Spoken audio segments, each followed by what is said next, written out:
Disclaimer. दोस्तों, ये कहानी केवल एक काल्पनिक रचना है। ये केवल लेखक के द्वारा रची गई यह एक कहानी है। इसका वास्तविक जीवन से कोई भी संबंध नहीं है। कृपया आप कहानियों को केवल मनोरंजन की दृष्टि से ही सुने, और साथ ही अगर आप इस चैनल नॉवल स्टोरी 2.6 पर पहली बार आए हैं तो चैनल को सब्सक्राइब और वीडियो को भर भर लाइक करना ना भूलें। धन्यवाद। एपिसोड 52। अब अमन ने अपनी जैकेट उतार कर एक तरफ रखते हुए कहा, लगता है तुम्हारी याददाश्त काफी कमजोर हो गई, फिर बता।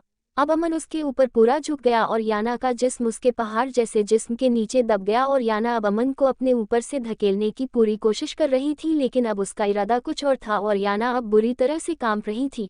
लेकिन तभी अमन ने अपने सुलगते होंठ याना के होठों पर रख दिए और याना सहम कर रह गई थी, और अब धीरे धीरे अमन उसके अंदर अपनी गर्म सांसें उंडेल रहा था और उसकी सांसों को पी रहा था। याना अब थक चुकी थी अमन को खुद से दूर करते करते, लेकिन वो नन्ही सी जान कब तक मुकाबला करती इस भूखे शेर का जो इस टाइम सिर्फ अपना शिकार करने पर ही फोकस कर रहा था। वो अब होश में नहीं था और याना जो अपने पैर चला रही थी, अमन ने अपनी एक टांग के नीचे उसकी दोनों टांगों को दबा लिया था और उसके हाथों की कलाइयों को जकड़ लिया था और याना सिर्फ झटपटा कर रह गई थी। धीरे धीरे उसका पैशन बढ़ रहा था और अमन ने अब उसके दोनों हाथों को अपने दोनों हाथों में दबोच लिया और अपने एक हाथ से याना के सूट की जिप खोल दी थी। अब उसने याना को शांत देखकर उसकी कलाई छोड़ दी थी। वो उसके होठों को छोड़ता हुआ नीचे उसके सीने तक आया और उसके अब सीने के उभार पर अपने होंठ रखकर अपनी बेचैनी कम कर रहा था और पूरी शिद्दत से उन पर होंठ रब कर रहा था और उसकी शैव से याना को अपनी स्किन छिलती हुई महसूस हो रही थी और याना की आंखों से आंसू बह रहे थे। अब अमन अपना हाथ याना की ब्ररा के अंदर ले जाने लगा तो याना ने उसका हाथ पकड़ लिया। अब अमन उसके गले पर होंठ रब करता हुआ सख्ती से बोला, याना हाथ छोड़ो मेरा। तब याना ने बेबसी से कहा, ये गलत है अमन। तब अमन शिद्दत से कहा, कुछ गलत नहीं है, मैं तुम्हारा हस्बैंड हूँ और मैं जो भी करूँगा सब सही है। तुम मेरा हाथ छोड़ो। याना बना, अगर मैंने तुम्हें पकड़ा तो ऐसी जगह से और इस तरह से पकड़ूंगा कई दिन तुम्हारा दर्द नहीं जाएगा, इसलिए हाथ छोड़ो। और याना ने डर से हाथ छोड़ दिया था। चाहता तो अमन एक पल में उसे अपना हाथ छुड़ा लेता, लेकिन वो चाहता था याना अपनी मर्जी से छोड़े और याना ने अब हाथ छोड़ दिया था और अब अमन पूरी शिद्दत से उसके ब्रेस्ट को रब कर रहा था और याना की एक सिसकियां निकल रही थी। उसके गर्म हाथ याना के अंदर एक आग सी भड़का रहे थे। अब अमन ने उसके कंधों पर अपने होंठ रखते हुए मुस्कुराकर कहा, तुम्हारे जिस्म की आदत सी पड़ गई है, इस जिस्म के सिवा अब किसी से सब्र नहीं आता है। तुम मुझे अपना आदत बना चुकी हो मेरी जान। अब अमन ने याना के सूट को खिसका कर पूरा नीचे कर दिया था और अमन उसकी ब्लैक बरा पर अपने होंठ रखे और पूरी शिद्दत से उसके ब्रेस्ट का बरा सहित खाने लगा और याना अपने होंठ काट रही थी। उसका पैशन उसकी जान पर बन जाता था।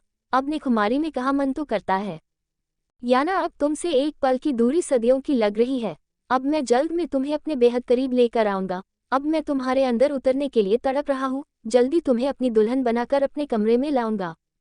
अब याना ने आंखें बंद करे जो उसको महसूस कर रही थी, लेकिन एकदम उसके मुंह से निकला, अगर उससे पहले ही हमारा तलाक। अभी वो आगे बोल भी नहीं पाई थी और एक चीख याना के मुंह से निकली और अब वो तड़प तड़प कर रो रही थी, क्योंकि याना के सीने का एक तरफ का उभार अमन की दांतों में दबा हुआ था और अब खून बहता हुआ अब याना के ब्रेस्ट बीच में जाने लगा था और अमन ने उसकी खून की बूंद को अपनी जीभ से मुंह में ले ली और याना अब कांप रही थी।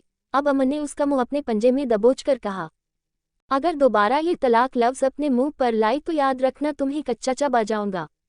अब अमन उसके ऊपर से एक झटके से उठा और साइड से अपनी जैकेट उठाकर पहनते हुए गुस्से में बोला, सारा मूड खराब करके रख दिया बेवकूफ लड़की। और अब अमन ने एक झटके से उसको खड़ा करते हुए कहा, हुलिया ठीक करो अपना। और याना अपने सीने पर हाथ रखकर बिलक बिलक कर रो रही थी। अब अमन की नज़र उसके सीने पर गई जो अब सफ़ेद रंग से लाल पड़ चुका था और याना के बाल कंधों पर बिखरे हुए थे। अब अमन को उस पर तरस आया। अब अमन ने पीछे से उसकी चैन बंद करनी चाहिए तो याना एकदम घबरा कर पीछे हो गई। तब अमन ने उसको पकड़कर अपने पास खींचा और किसी गुड़िया की तरह अपने सीने में दबोच लिया और याना अब बिलक बिलक कर रो रही थी। अब अमन ने उसके सर पर प्यार करते हुए कहा, आई एम सॉरी, बहुत बुरा हूँ ना मैं, लेकिन मैं क्या करूँ, जब भी तुम मुझसे दूर जाने की बात करती हो तो मैं अपना आपा खो देता हूँ। मुझसे बर्दाश्त नहीं होता, प्लीज़ याना कभी मुझसे दूर जाने का सोचना भी मत, वरना पता नहीं मैं क्या कर जाऊँगा। मैं तुम्हारी हर बात बर्दाश्त कर सकता हूँ, लेकिन खुद से दूर जाना और तुम्हारा किसी और के पास जाना मुझसे बर्दाश्त नहीं होगा। अब अमन ने याना का हुलिया ठीक किया और उसको अपने पास फ्रंट सीट पर ले आया और गाड़ी से फर्स्ट एड बॉक्स निकाला और एक ट्यूब निकाल कर याना के गले में लगाने लगा। तब अमन ने देखा दांत काफी गहरे लगे हुए थे और उनमें से खून की बूंद अभी जमी हुई थी और अमन ने आहिस्ता से अपने होंठ उसके जख्म पर रखे और क्रीम लगा दी और अपनी उंगलियों से उसके आंसू साफ किए और उसको अपने बगल में किसी गुड़िया की तरह छुपा लिया और एक हाथ से ड्राइविंग कर रहा था, दूसरे हाथ से याना की कमर सहला रहा था। और याना अब आहिस्ता आहिस्ता सुबकियां ले रही थी। अब अमन ने गाड़ी 5 स्टार होटल के सामने रोकी और तभी एक आदमी भागता हुआ आया और दरवाज़ा खोल दिया।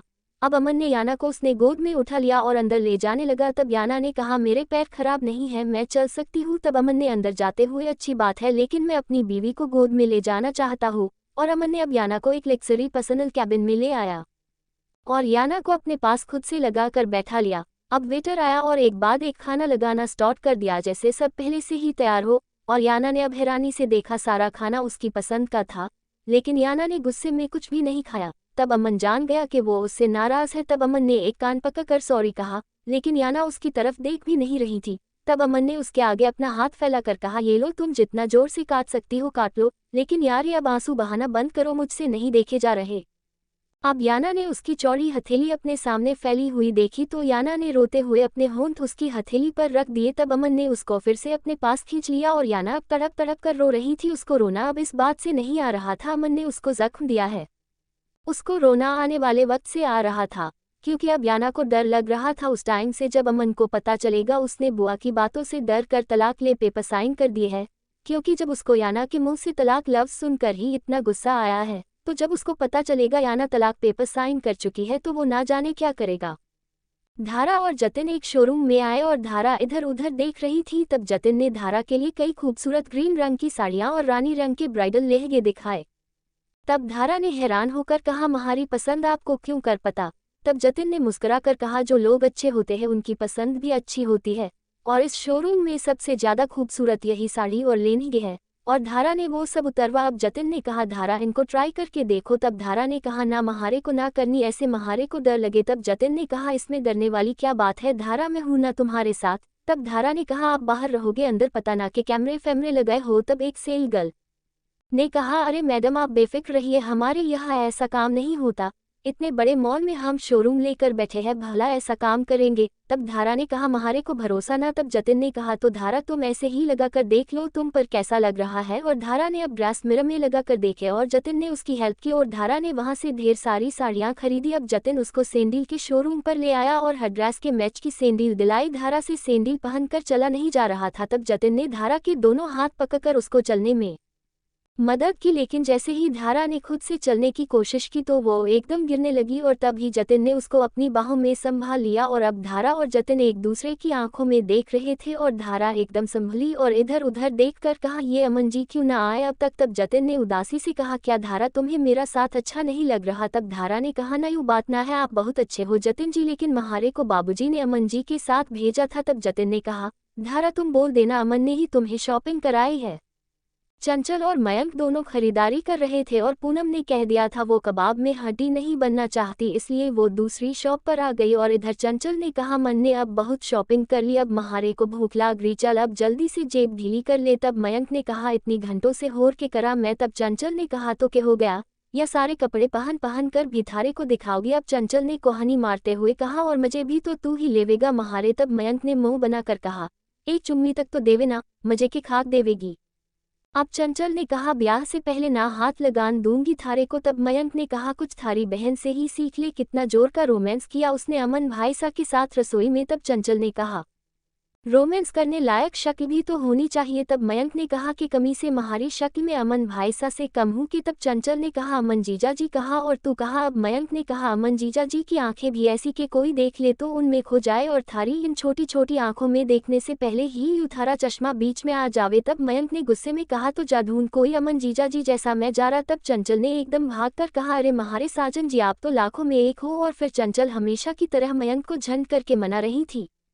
याना अब कुछ रिलैक्स हुई। तब अमन ने याना को अपने हाथ से खाना खिलाया और फिर खुद भी उसी चम्मच से खा रहा था। एक चम्मच वो याना के मुंह में दे रहा था और एक चम्मच याना के मुंह में। अब याना ने मुस्कुराकर पूछा, आप मेरी झूठी चम्मच से क्यों खा रहे हैं।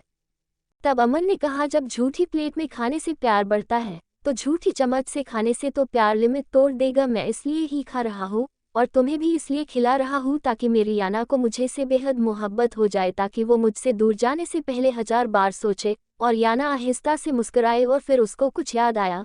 तब याना ने आहिस्ता से कहा, अमन मुझे आपसे एक जरूरी बात करनी है। तब अमन ने कहा, हाँ करो, इसलिए ही तो मैं तुम्हें यहाँ लाया हूँ ताकि जो मेरी याना घर में चुप चुप रहती है यहाँ खुलकर मुझसे बात कर सके, क्योंकि ये मेरी जंगली बिल्ली मुझे भीगी बिल्ली की तरह अच्छी नहीं लगती। ये कहानी है एशिया के टॉप रिचेस्ट पर्सन की लिस्ट में आने वाले कबीर चौधरी की, जो प्रोफेशन से हॉलीवुड से लेकर बॉलीवुड तक, साउथ से लेकर चाइना तक की फिल्मों का प्रोड्यूसर और डायरेक्टर था।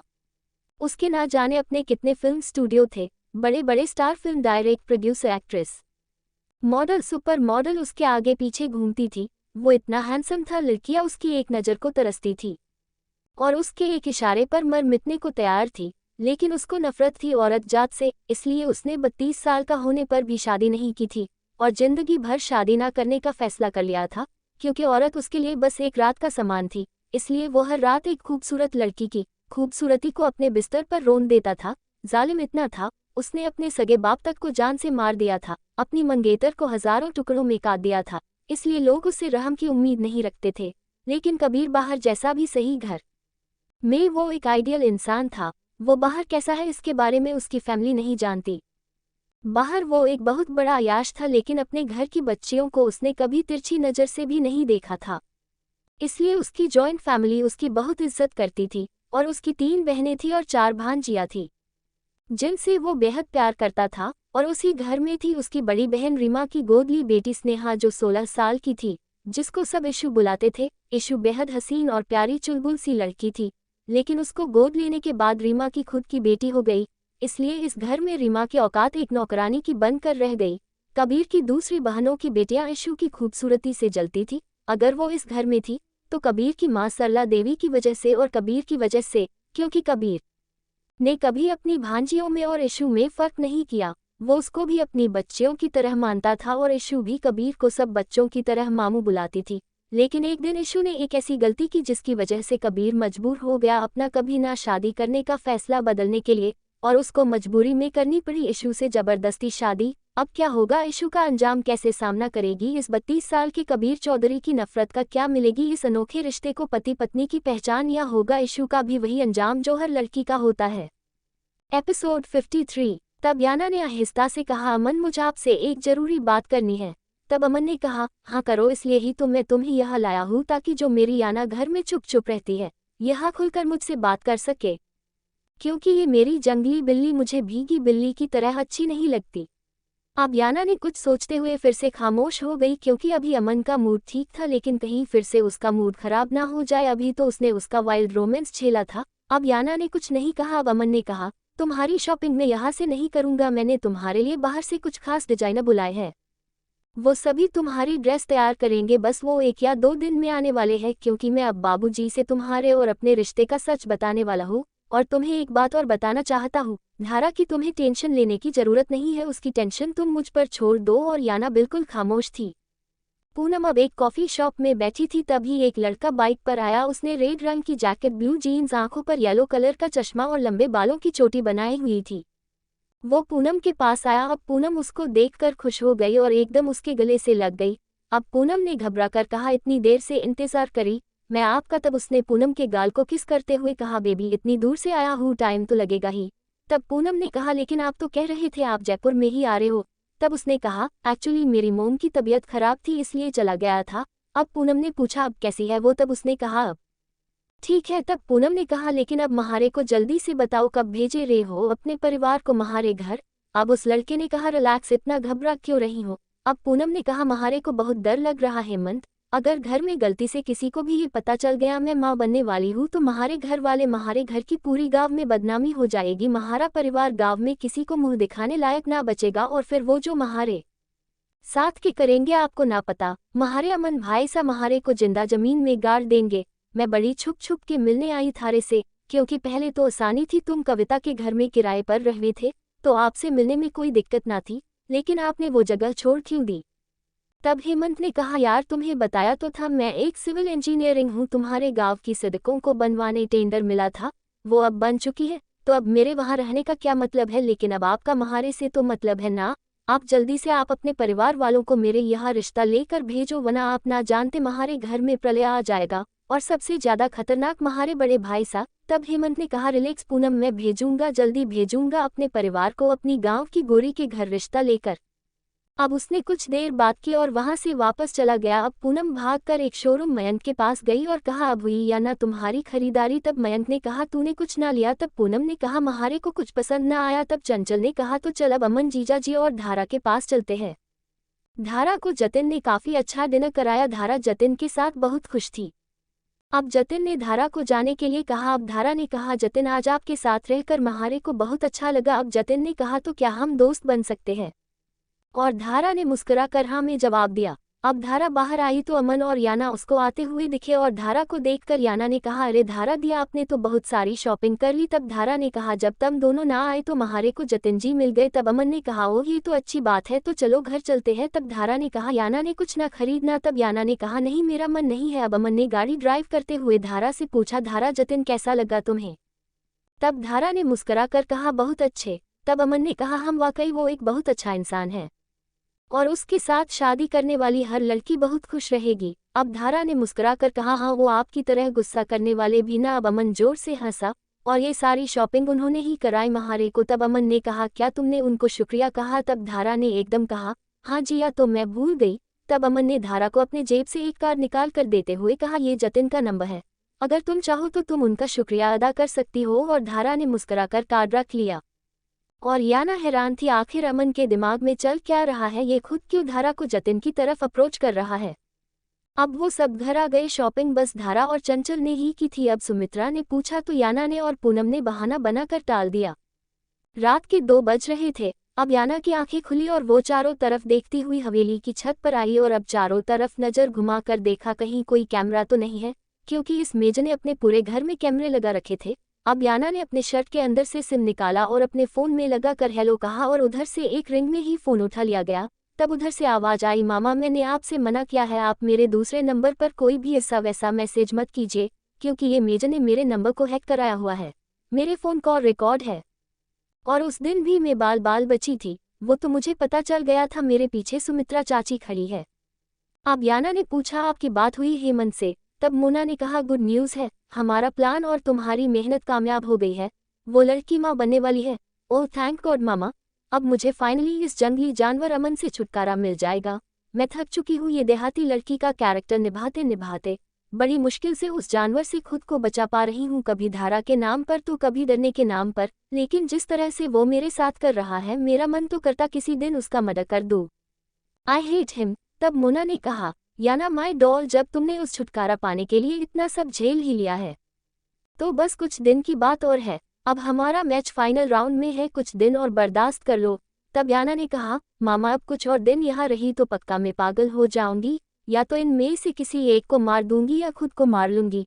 तब मोना ने कहा, माय बेबी बस कुछ दिन और फिर हमेशा के लिए ये मेजर तुम्हारी जिंदगी से निकल जाएगा। अब याना ने पूछा, हमारे प्लान के बारे में ईशा को तो नहीं पता चला है? तब मोना ने कहा, नहीं बेटा मुझे पता है, मैंने प्रिया से स्ट्रॉन्गली कहा है वो ईशा को कुछ ना बताए, क्योंकि ईशा भी सूजी की तरह अमन से मिली हुई है। अब याना ने हंसते हुए कहा, उस सूजी की वजह से ही मुझे इस घर में अमन ने टिकने दिया है, वरना कब का भगा देता, क्योंकि उस रात मैंने आपकी ओर सिंघानिया डेट की बेइज्जती सिर्फ सूजी को दिखाने के लिए की थी, और सूजी मेरी हर बात अमन तक पहुंचा रही थी और मेरे लिए अमन तक पहुंचने का रास्ता साफ कर रही थी, ताकि वो इस सब को अमन को बताए और अमन को लगे कि मैंने सच में अपनी माँ को छोड़ दिया है और उसको प्यार करने लगी हूँ।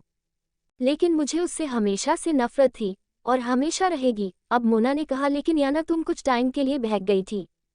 तब याना ने कहा, हाँ मामा मैं भटक गई थी, क्योंकि जब इस अमन ने मेरी इज्जत उस सिद्धार्थ से बचाई थी, मुझे लगने लगा था ये इंसान इतना बुरा नहीं है, इसलिए मैं इसके घर आई सिर्फ इसलिए ताकि मैं जान सकूं जो इसके बारे में पता चला है वो सच है या झूठ, ये वाकई इतना अमीर है या सब अफवाह है। लेकिन यहाँ आकर ये तो पता चल गया इस अमन पर पैसे की कोई कमी नहीं है।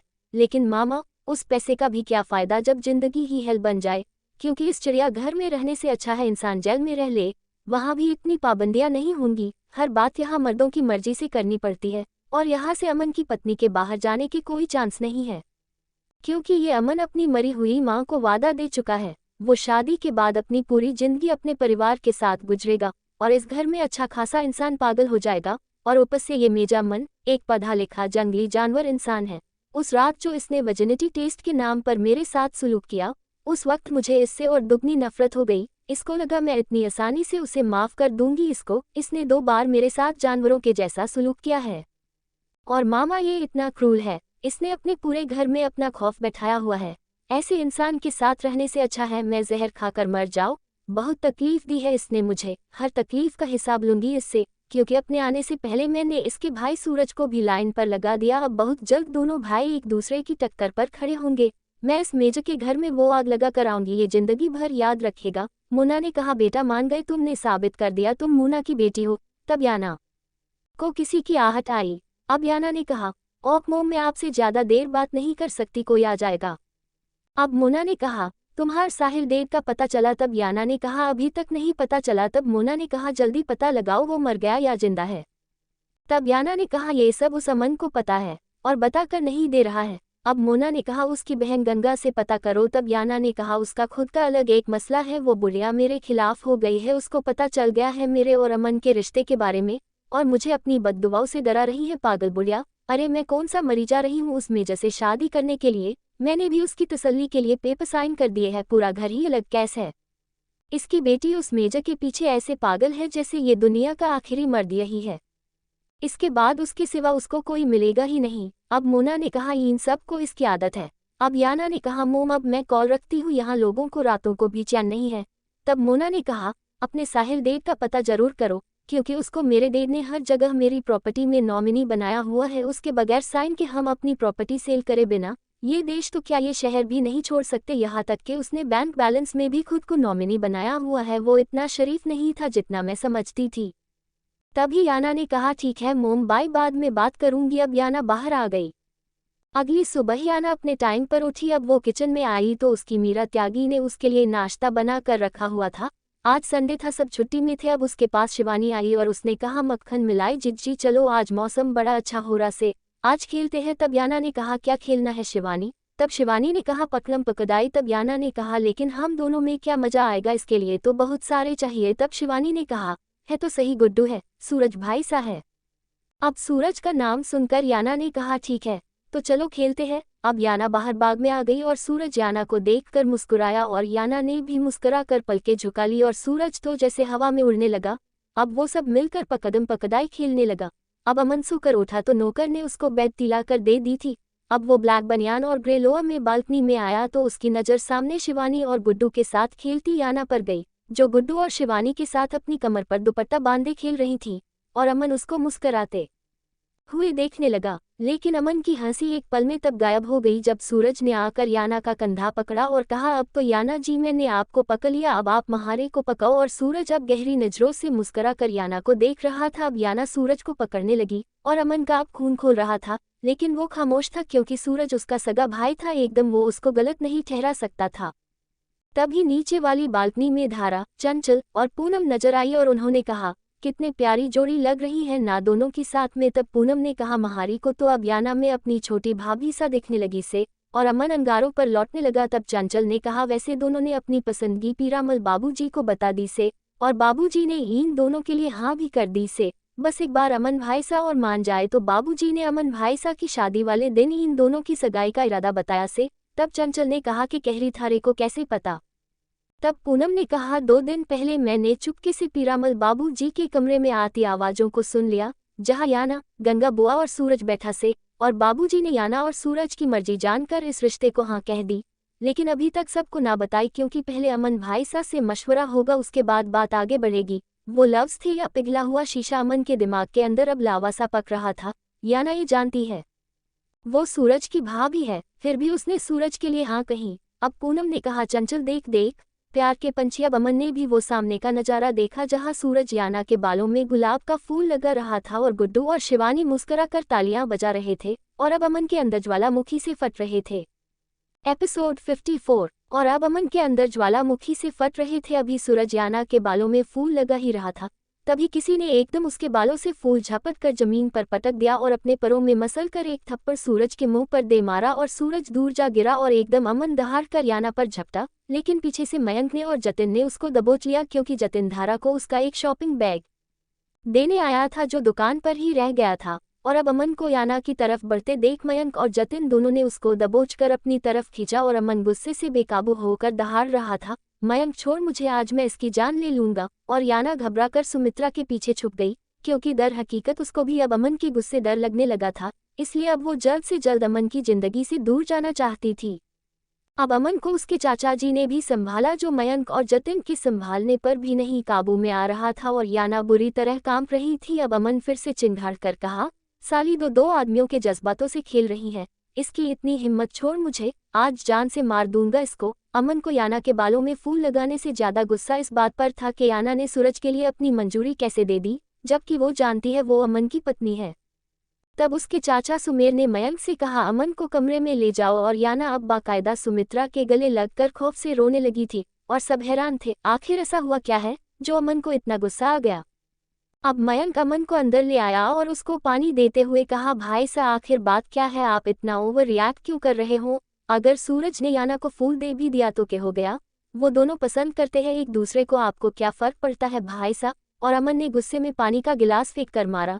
तब अमन ने गुस्से में चीख कर कहा, पड़ता है, फर्क बहुत ज्यादा पड़ता है, क्योंकि याना मेरी बीवी है। और अब मयंक सुमेर चाचा आंखें फाड़े देख रहे थे। अब सुमेर ने हैरान होकर कहा, यूं कि कहरा छोरे, तू होश में तो है। तब अमन ने कहा, चाचा जी होश मेरे अब खो रहे हैं, ये जानकर मेरा सगा भाई मेरी बीवी पर नजर रख रहा है। तब मयंक ने कहा, भाई साहब आपने कब शादी की याना से और हमें बताया तक नहीं। तब अमन ने फिर से अपनी दास्तान सुनाए और अब मयंक और सुमेर सर पकड़ कर बैठे थे। अब सुमेर ने कहा, इसका मतलब तन ने भी वही गलती कर दी जो साहिल ने की थी। तब अमन ने कहा, चाचा जी मैं उस टाइम बहुत छोटा था, इतनी समझ नहीं थी मुझे। और फिर चाचा जी ने कहा, घर में किसी को ना बताओ। तब चाचा जी के कहने पर नहीं बताया, फिर बाबू जी का दिल न दुख जाए इसलिए नहीं बताया, फिर धारा की दीवानगी देखकर नहीं बताया। तब सुमेर ने कहा, तो अब कि तू दो छोरियों की जिंदगी बर्बाद करने जा रहा था, याना से शादी करके धारा से ब्याह रचा रहा था। तब अमन ने कहा, मैं धारा से शादी नहीं कर रहा, मैं शादी सिर्फ याना से करूंगा। और अब अमन ने धारा के लिए सामने बैठे जतिन के बारे में सब बता दिया। तब मयंक ने सारी बात सुनकर कहा, अगर याना आपकी बीवी है तो फिर उसने सूरज के लिए बाबूजी के सामने मंजूरी क्यों दी। तब अमन ने कहा, क्योंकि उस पर महानता का भूत चढ़ा है, वो मेरी शादी धारा से कराना चाहती है। और अब अमन और याना की शादी की बात पूरे घर में फैल गई, और अब पीरामल और धारा को पता चला तो धारा तो सुबह से 3 बार बेहोश हो चुकी थी, उसकी हालत पागलों जैसी हो रही थी और बार बार खुद को मारने की धमकी दे रही थी।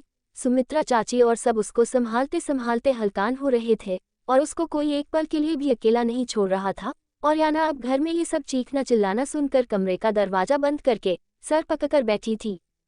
इधर पीरामल 3 बार बीपी की गोलियां खा चुके थे, अब मर्दाना बैठक में, और घर के सारे बड़े जमा थे, और अमन खामोश सा सीने पर हाथ बांधकर खड़ा था, और थोड़ी दूरी पर सूरज और मयंक खड़े थे। गंगा ने भी रो रो कर बुरा हाल कर रखा था, सुमित्रा उसको बार बार चुप करा रही थी। अब सूरज ने गुस्से में कहा, बाबूजी मैं ना मानता, याना अमन भाई सा की पत्नी, ये झूठ बोल ले महारे से। तब अमन ने गुस्से से कहा, दिमाग खराब हो गया तेरा, तुझे अपने भाई पर भरोसा नहीं है।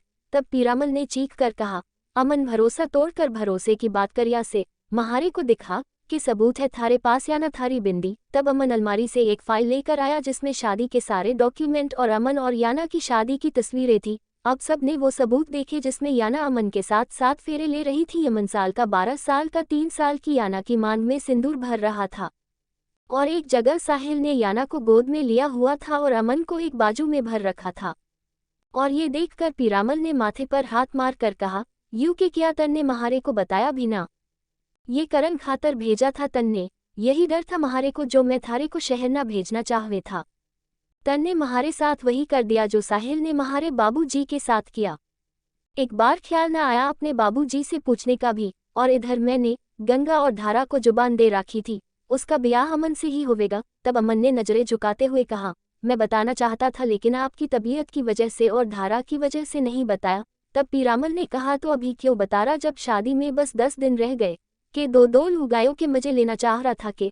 तब अमन ने एकदम कहा, नहीं बाबूजी आप मुझे गलत समझ रहे हो, मैं खुद आपको बताने वाला था लेकिन इससे पहले ही मुझे ये सब पता चला कि ये मेरा भाई मेरी ही बीवी को लेकर गलत सोच रख रहा है, और आपने हाँ भी कर दी। तब सूरज ने कहा, कोई गलत सोचना महारी, याना के लिए प्यार करता हूँ, याना से सच्चे दिल से। अब अमन एक झटके से उसकी तरफ आया और उल्टे हाथ का सूरज के मुंह पर मारा और सूरज के नाक मुंह से खून निकल पड़ा। और तब ही पीरामल चीखे, यूं के हो रहा महारे घर में लेकिन अमन ने उनकी एक नहीं सुनी और उसका कॉलर पकड़कर दहाड़ कर कहा, याना नहीं है वो, तेरी बड़ी भाभी है, और बड़ी भाभी माँ की जगह होती है। तब सूरज ने भी गुस्से में कहा, मैं ना मानता उनको भाभी और ना मानता मैं आपकी जे बचपन की शादी को, और आप तो बहुत प्यार करने के दावे करते थे ना हम सबसे, तो क्या आज भाई की खातिर छोड़ ना सकते याना को। तब अमन ने उसकी आंखों में आंखें डाल गुर्रा कर कहा, बीवी है मेरी, इज्जत है मेरी, कोई बाजार में बिकने वाला खिलौना नहीं जिसको तेरे रोने पर तुझे दे दूंगा। और मैं एक फौजी हूँ और वो भी खानदानी राजपूत, जिसके लिए उसकी इज्जत और देश सबसे पहले है। और तू जानता है, एक फौजी अपनी जान दे सकता है, लेकिन अपनी इज्जत और देश नहीं दे सकता, और याना के लिए जान ले सकता हूँ, दे नहीं सकता, क्योंकि याना इस फौजी की जान है। इस स्टोरी का पहले नाम यही था, फौजी की जान, लेकिन किसी के कहने पर चेंज कर दिया, इसलिए आखिरी बार समझा रहा हूँ। छोटे दोबारा याना के बारे में भूले से भी मत सोचना, वरना अपने भाई का वो रूप देखेगा जो अब से पहले कभी नहीं देखा। समझ गया, अब निकल यहाँ से। अब अमन ने सूरज को बाहर धकेल दिया, और अमन को अब पता चला सब अमन को सूरज से दूर करने की कोशिश कर रहे थे, लेकिन अमन को गुस्से के मारे कुछ पता नहीं था। अब पीरामल ने सर थाम कर बैठ गए। अब गंगा ने रोकर कहा, अमन तन ने यूँ ठीक न किया, महारी छोरी की और महारी 20 साल की तपस्या का यूँ सिला दिया तन ने महारे को, और महारी बेटी को जीते जी मार दिया, धोखा दिया तन ने। तब अमन ने कहा, नहीं बुआ सा, मैंने कोई धोखा नहीं दिया, क्योंकि मैंने कभी आपसे और धारा से नहीं कहा था मैं धारा से शादी करूंगा। अब पीरामल ने गुस्से से चीख कर कहा, अरे और धोखा किस तहरियो दिया जा। सबकी आंखों में धूल झोंकी तन ने, वह छोरी थारे नाम पर बैठी ईद के जवाब देवेगा वा को।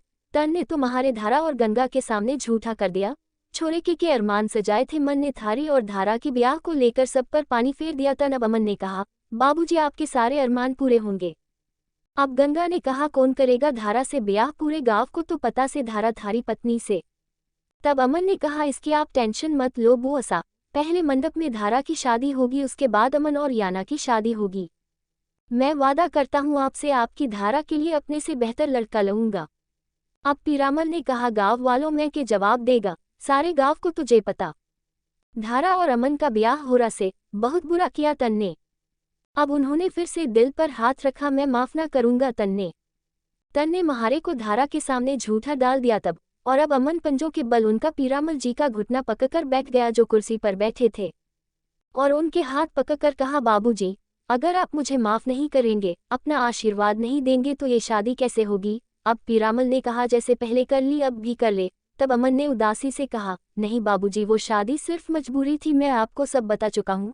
अगर आपके बिना आशीर्वाद के शादी करनी होती तो याना को शहर में ही रख लेता, आपको पता भी नहीं चलता, लेकिन मैंने ऐसा नहीं किया, क्योंकि मुझे अपने बाबूजी और परिवार वालों के आशीर्वाद से करनी थी, इसलिए याना को आपके बीच रखा ताकि आप लोग उसको पसंद कर ले। और बाबूजी, याना वो लड़की है जिसने कभी खुद से एक गिलास पानी भी नहीं पिया, लेकिन आज वो आपके घर में सारा काम कर रही है। उस लड़की को जरा सी धूप भी बर्दाश्त नहीं थी, लेकिन आज वो लड़की राजस्थान की इतनी कड़ी गर्मी में खड़ी होकर रसोई में काम कर रही है। क्यों कर रही है ये सब? इसलिए ताकि आप सब लोग उसको अपना लो। क्या आपको याना अच्छी नहीं लगी? तब पीरामल ने कहा, अगर अच्छी ना लगती तो अपने सूरज के लिए कभी हाँ ना करता, लेकिन बात महारे अच्छी लगने की नहीं है छोरा, बात धारा की है, उसको कैसे मनावेगा? तब अमन ने कहा, आप मान जाओ, मैं उसको भी मना लूंगा। तब पीरामल ने अपने घुटनों के को पकड़े अमन को देखा, वो आज भी पीरामल को वही छोटा सा अमन लगा जो अपनी बात मनवाने को पीरामल के घुटने पकड़कर बैठ जाता था, और जब तक उनको ना मना लेता तब तक घुटने नहीं छोड़ता था। अब अमन ने उदासी से कहा, बाबूजी मैं याना से बहुत प्यार करता हूँ, मैं जी नहीं पाऊंगा उसके बिना, मर जाऊंगा मैं। लेकिन बाबूजी अगर आपको ये मंजूर नहीं तो मैं याना को अभी तलाक देकर इस घर से निकाल देता हूँ, क्योंकि मेरे लिए मेरे बाबूजी पहले हैं। तब पीरामल ने कहा, एक धरूगा थारे उल्टे हाथ का, आज तक हमारे खानदान की बहू बेटियों को तलाक ना हुआ है, और इस सब में उस बच्ची याना की के गलती से, और एक तरफ उसके बिना मरने की बात करता है और दूसरी तरफ उसको तलाक देने को भी कहवे। अब पीरामल ने कहा, जा धारा को मना ले, अगर धारा व किसी और से शादी के लिए मां जावे तो थारा बाबूजी थारे साथ है। और अब अमन ने अपने बाबूजी को जोर से हक कर लिया, और पीरामल ने कहा, देवदूत के अपने ब्याह से पहले महारी अर्थी उठाएगा के। और अब गंगा को छोड़कर सब हंसने लगे, और गंगा गुस्से में अंदर चली गई। अब अमन के सामने धारा को मनाने का टारगेट था, और याना को जब पता चला अमन ने सबको मना लिया है, और याना घबरा कर रह गई। उसको यहाँ भी ना उम्मीद होना पड़ा, जो समझ रही थी अब उसके परिवार वाले उसको निकाल देंगे। अब याना ने दिल में कहा, बस धारा नहीं माने किसी भी तरह से, अब अमन उस कमरे में आया जहां धारा बेसुध सी बेड पर पड़ी थी और अमन को देखते ही आज गुस्से में उसके ऊपर झपटी और अमन की टी शर्ट पकड़कर कहा, खूब अच्छा खेल खेला है आपने हमारे साथ। धारा आज पहली बार अमन से इस तरह बात कर रही थी, लेकिन अमन को बिल्कुल गुस्सा नहीं आ रहा था क्योंकि वो जानता था धारा पर क्या गुजर रही होगी। अब धारा ने कहा, आप हमारे साथ धोखा करते रहे, खेल खेलते रहे। तब अमन ने धारा से कहा, धारा क्या धोखा दिया मैंने तुम्हें? क्या कभी तुमसे मोहब्बत का वादा किया? कभी कहा मैंने मैं तुमसे प्यार करता हूँ? कभी तुम्हें छूने कोशिश की? तब याना ने कहा, फिर आपन ने जो रसोई घर में लिया वो क्या था? तब अमन ने कहा, तब मैंने तुम्हें याना के धोखे में पकड़ा था क्योंकि तुमने याना के कपड़े पहने हुए थे। और इतना सुनकर धारा अब दुपट्टे से अपना मुंह छुपा कर रोने लगी और कहा, मैं आपके सिवा किसी और से शादी ना करूंगी, अपनी जान दे दूंगी, लेकिन किसी और से ब्याह ना करूंगी क्योंकि के सोचेंगे सब म्हारे बारे में, सब म्हारे को भाभी सा बोलते। तब अमन ने कहा, ठीक है, अगर तुम्हारी यही जिद है तो मैं तैयार हूँ तुमसे शादी करने के लिए, लेकिन याना आगे की जिंदगी तुम खुद जिम्मेदार रहोगी, कभी मेरे साथ खुश नहीं रह सकोगी क्योंकि मेरे दिल में सिर्फ याना है, मैं तुम्हारा होकर भी तुम्हारा नहीं रहूंगा। धारा, तुम मुझसे शादी तो कर लोगी लेकिन पूरी जिंदगी मेरे साथ को तरसोगी, सिर्फ बर्बाद होकर रह जाओगी तुम भी, मैं भी और याना की जिंदगी भी, क्योंकि वो मेरी बीवी है, उसको कैसे छोड़ सकता हूँ मैं? तब धारा ने चीख कर कहा, तो ठीक है, आप याना से शादी कर लो, लेकिन म्हारे मरने के बाद, क्योंकि मैं आपको किसी और का होते ना देख सकती। अब धारा ने भागकर चाकू उठाया। तभी अमन ने एक झटके से उसके कलाई पकड़ी जिसको वो गर्दन तक ले जा रही थी। तब अमन ने कहा, ठीक है, तुम मुझे किसी और होते नहीं देख सकती, मुझे बर्बाद देख सकती, तुम 3-3 जिंदगियां बर्बाद कर सकती हो। जब तुम इतना कुछ देख सकती तो मुझे मरते हुए भी देख सकती हो, क्योंकि मैं अपने जीते जी याना के सिवा किसी और का नहीं हो सकता। और अब अमन ने अपनी बंदूक निकाली और अपनी कनपटी पर रख दी और धारा के साथ सबकी आंखें फट गई। तो दोस्तों, आखिर कहानी में आगे क्या होगा यह जानने के लिए इस स्टोरी को सुनते रहिए सिर्फ और सिर्फ novel_story_2.6 चैनल पर। और अगर कहानी आप सभी को पसंद आए तो वीडियो को लाइक, कमेंट और शेयर जरूर करें। धन्यवाद।